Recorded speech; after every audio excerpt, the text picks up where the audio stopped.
আসলে সফলতা একটা আপেক্ষিক বিষয়।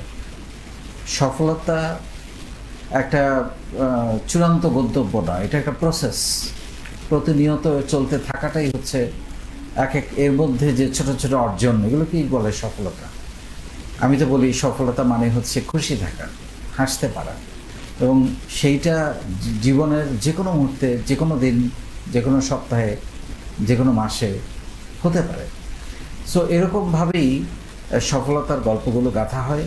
কিন্তু সফলতার গল্পের পেছনে যে ব্যর্থতা, যে হেরে যাওয়া, যে পড়ে যাওয়া, যে না পাওয়া, যে অপমান, যে তুচ্ছ-তাচ্ছিল্য, সেই গল্পগুলো একজন মানুষ যখন সফল হয়ে যায়, সেই গল্পগুলো হারিয়ে যায়।